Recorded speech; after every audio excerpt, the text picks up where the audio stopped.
So getting into this episode of GH, a hot mess. First of all, I was looking at Marshall like, what is going on with this man? Here come Johnny come lately, trying to be all up in Sunny face. Like the way he was looking at Sunny, and he was so hostile. It was like, what is wrong with this man? Um, like telling Sunny, "Oh, stay away from my family, stay away from TJ," and then telling TJ, "Oh, stay away from Sunny. I don't want you around the likes of him." I was wondering where all this hostility was coming from. And towards the latter end of the episode, like that's when it started kind of clicking to me why he was acting like that towards Sonny.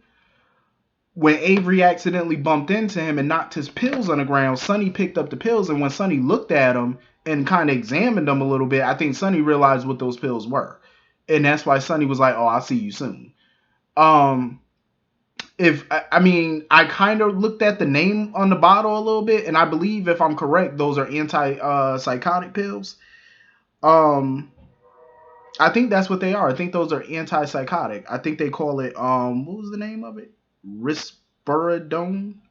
Risperidone, I think is the name of it. So I believe it treats schizophrenia, uh irritability of autism. What else does it treat?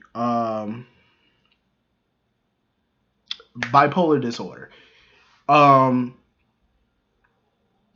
so I'm like, could he be bipolar? That would explain a lot.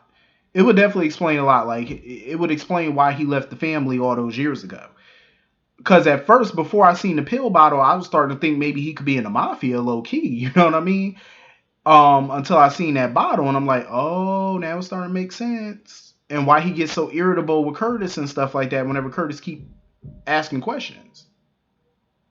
I was like, okay, so that's what's clicking right now, and I think Sonny realized it. So I think Marshall and Sonny are definitely gonna eventually have a conversation about it. Um, and Sonny might actually be able to help him. You know, but it's making sense now. It is definitely making sense. Mm. I'm glad we getting somewhere with this because Drew's investigation is definitely going somewhere. Um, he found out some stuff about Marshall because apparently Marshall was living out of the country. Um, I think Antigua, something like that. Antarctica. He was living somewhere. Somewhere out the country. And he was living under his real name. He wasn't using an alias or nothing. So that scratches out the whole witness protection angle. Because if he was in witness protection, he would have had a different name. He wouldn't even use the name Marshall. He would have used something completely different. So that would explain that phone call that he had a few months ago in that hotel room. That explains it. Um, so it could be a medical issue. Cause I remember he did say, "Oh, I'm following protocol," and now he's talking about getting his medication adjusted to be the right levels and stuff. I said, okay, so all of this is starting to make sense now. It's all starting to make sense, and that's why I totally understood where Curtis was coming from. Like Curtis at first didn't want to look in that envelope. He didn't want to know, but he was like, if it was just him, he wouldn't want to know. But he got other people in the family to think about: Portia, Trina, TJ, Stella. He got all of them to think about, and whatever Marshall was into could blow back on them. I wouldn't be surprised if Stella knew about it, that he had a medical issue. I wouldn't be surprised because she was so worried about Curtis finding out about it. You know what I mean? Like, and he was so worried. She was worried about what Marshall told him and what she told him, and they were just comparing notes about what each of them said to Curtis, so that way they knew what to say, what not to say. So there would be no slip up. And now it's starting to make sense, and I'm glad we're finally getting to the nitty gritty of all this because it's been going on long enough. And I'm like, okay, now we're finally getting somewhere. Um, I wish we could have seen Drew investigating this on screen instead of off. I mean, like that would have been cool, I guess. But I'm just glad that we're making some headway with this Marshall business.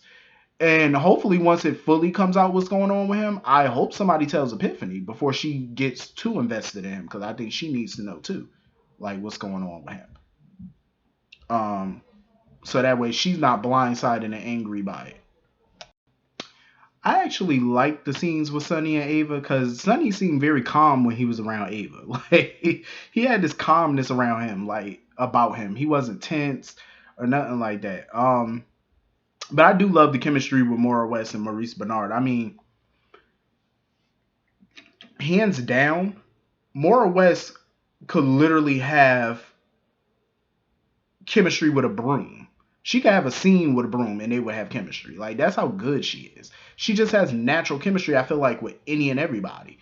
I never seen her in a scene with anybody who I didn't feel she had chemistry with.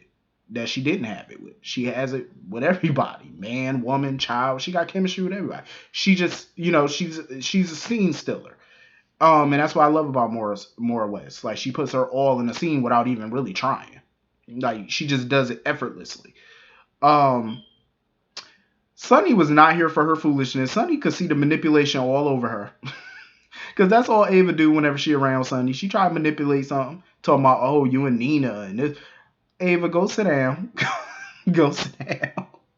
Because I see her game. Go sit down because we already know what you're trying to do. You're hoping that you could push them together or manipulate the situation so you get even more FaceTime with Avery. That's all it's been for her. So it's like, go sit down somewhere. You ain't playing nothing over here.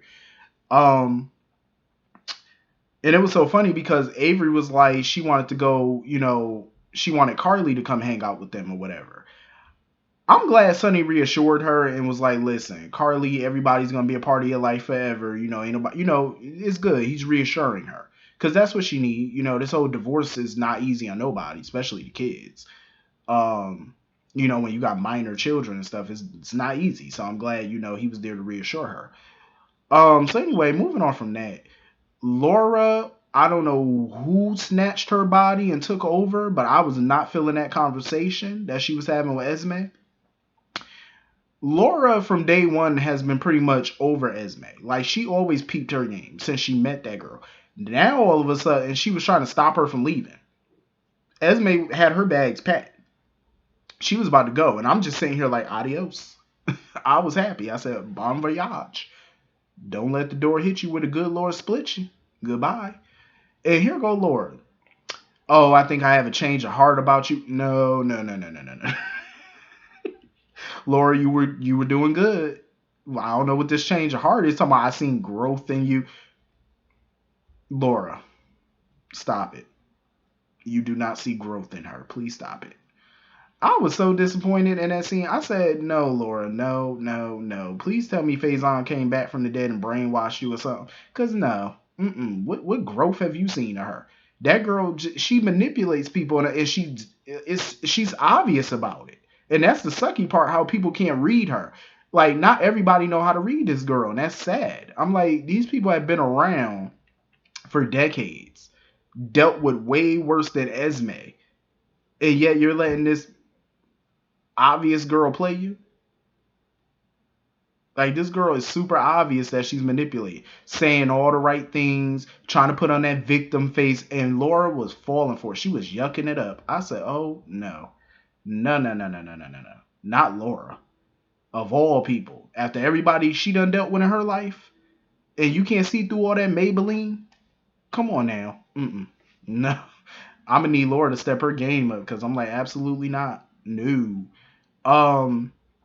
Like, Esme was trying to lay it on thick, talking about, oh, I crossed the ocean for him, and he got eyes for another girl, and I just want to get out of here before I'm left with nothing. Like, she was laying it on thick. As thick as Victor Newman's mustache. She was laying it on thick. I'm like, girl, sit down. You a little bit too much. Sit down. I was so mad Laura was... She was like, no, I think, I noticed the closeness between you and Spencer, and you need to stick around and make sure that it's really over before you leave. Nope, let her go. Let her go. Let her go, Laura. What are you doing? You don't want her staying around. I mean, just the other episode, she was ragging on the girl for keeping her house a hot mess. Now you want her to stay? No. Please, if you gonna let somebody stay with you, hell, I'd rather a Chucky doll stay with me than Esme. I'm just saying. I wouldn't trust her. I cannot believe Laura was sitting there yucking it up. I said, absolutely not. Then trying to tell Nicholas, oh, Spencer can't stay here indefinitely. His home is at Windermere. His home is wherever he make it. He need to go get a job and go buy himself a place. That's what he need to go do. The boy is practically grown. I'm like, he need to go get his own then. If he want to be grown, then you need to go be grown in your own home. I'm just saying. I understand where Laura coming from, but it's like all that kumbaya ain't gonna happen because the boy's still wicked.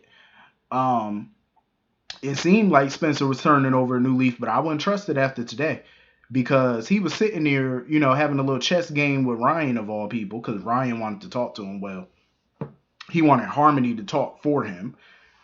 So he was basically trying to play head games with Spencer. He wanted to recruit Spencer to his team basically to, keep Ava and Nicholas apart. Um, Telling him, oh, you can, we could work together. I could be your friend, all this nonsense. I was like, and I know Spencer is not falling for this foolishness. And he looked like he's cool with it. Because even when Nicholas came to get him, he was asking about where Ava was and stuff like that. I wouldn't doubt if Spencer started to work with Ryan. I wouldn't put it past him. Because he's blinded by hatred of Ava. So he's willing to work with the devil himself to do it. I wouldn't trust him, and Nicholas would be a fool to trust him. I understand Nicholas, wants Spencer to use this new chance that he got, but I'm like, I doubt it. I highly doubt it. That boy don't learn. That boy do not learn. I got a feeling he gonna work with the devil on this one. And Harmony is such a fool. She stay finding herself in all type of mischief. Like, she's sitting there trying to tell Ryan, oh, I'm not gonna be used by you anymore. I'm not gonna be this. You're gonna be used by him for as long as he wants to use you, sweetie. I don't know what you think this is. You ain't got no power to dictate to him. And Ryan made that very clear to her through his blinking. He said, she knew what all that blinking meant. She know how to decode that blinking. I said, Harmony stayed in some mess. Every time you think she about to turn over a new leaf, she find herself in some more doo-doo. That's all it is. And as you done really stepped in it now. She thought that whole birth certificate nonsense was something. You done really stepped in it with Ryan because Ryan don't play. And Ryan made it very clear to her what's going to happen once he don't need her services no more. Because that fool was blinking a message to her that basically said that someday he'll free her of her services to him the only way that he know how. We all know what that means. He gonna kill her. Because that fool said someday. We all know what someday mean. That means when he got his full faculty, when he could use his body again. Because when he get out of that locked in syndrome and he could walk and move, he gonna kill. That's pretty much what that means. So basically, until he can get up and kill you himself, you're his property, basically. Harmony is a fool. She is such a fool. I'm like, girl, how you get yourself in this mess? Every time you turn around, she find herself in some mess. So anyway, moving on from that. So Cameron basically didn't want to do this interview.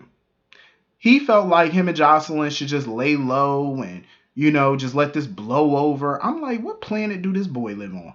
You got kids at school texting her, harassing her, meeting up with her under false pretenses just to try to sleep with her, calling her all type of hoe and whore and slut, all of this stuff. And mind you, he doesn't understand it because it's not affecting him. This whole thing is affecting Jocelyn. It's not affecting them both. It's not affecting Cameron. It's affecting her. They're not calling him names. They see Cameron on campus. They think he big man on campus. Oh, you had sex with Jocelyn Jacks. Oh, you just stuff. Oh, you this, you that. Big man on campus. That's how they treating him. But her, she's labeled as a whore. And that's that. Unfortunately, that's that double standard. Like a man, a boy, a man, whatever, they could run around, sleep with God knows how many women, and they're labeled, oh, you the man. You get a pat on the back. But see, a woman go and do the same thing a man just did. Oh, you all type of whore. You all type of slut. You all type of hoe. That's the double standard. I never agreed with that double standard. I feel like if a man could go around sleeping with this one and that one, a woman should be able to too, and there shouldn't be no backlash. Same way a man don't get a backlash, a woman shouldn't get one either. As long as you safe and you ain't hurting nobody, do what you do. But unfortunately, that's not how the way the world works. And I feel like Cameron needs to understand where she's coming from. She's not trying to be nobody's victim. I don't blame Jocelyn. I feel like that was big of her. It was strong of her to want to come out and tell her story. And I agree with Alexis. They need to tell their story before some sleazy tabloid does. Because it's going to be salacious. They're going to make it bigger than what it really is. And it's going to be a hot mess. So I'm glad that, Jocelyn said, no, I'm gonna stand up for myself. I'm not being nobody's victim. And I love it. I love that. And I'm glad, Cameron was like, I'm gonna stick by you good, because you should. You're not really being affected by this. She is. You're being praised while she's being, slandered all through the daggone town and campus. That's a hot mess. So they also had to give a detective their statement or whatever about what happened. So anyway, Carly and Elizabeth was sitting at the Metro Court having this whole kumbaya meeting, and Elizabeth basically praising Carly as a mother. Oh, you're this great mom. You're this. Let me tell you something. Sam and Carly being cordial with each other is one thing, but Liz and Carly being friends or frenemies or cordial, I can't have that. I don't want that to happen. I'm gonna tell you why. Because I I'm not with all this kumbaya, because Elizabeth and Carly were never kumbaya, so I don't want to see them start being that now just because their kids are dating. Nope. And I'm glad they made it clear though. They was like, it's not like they're not gonna bump heads in the future, because they made that abundantly clear. Like, they're probably gonna bump heads again at some point, and I'm sure they will. They managed to stay away from each other, out of each other's orbit, in the last couple years, but now they're back in each other's orbit. And I don't blame Liz for having, reservations at first about Cameron and Jocelyn dating, because she thought Jocelyn was going to be a carbon copy of Carly, and in some ways she kind of is. I mean, she not exactly like Carly, but in some ways she is. Well, I ain't gonna say in some, but a lot of ways she got Carly's attitude in more ways than one, and that's not necessarily a good thing, depending on the day or the story. But yeah, I don't want to see them all buddy buddy and stuff. Not me. I don't want to see that. I want y'all slapping each other. I want y'all to be just not even cordial, like just be high and by. That's all it need to be between Carly and Elizabeth. After all these years, that's all it need to be. Y'all don't need to be friends, y'all don't need to be enemies, but y'all just need to keep it pushing or fight. That's all they need to be. So anyway, that was pretty much the whole episode. I enjoyed it for the most part. Hit the comments, let me know what you all thought, and I'll see you all later. Peace.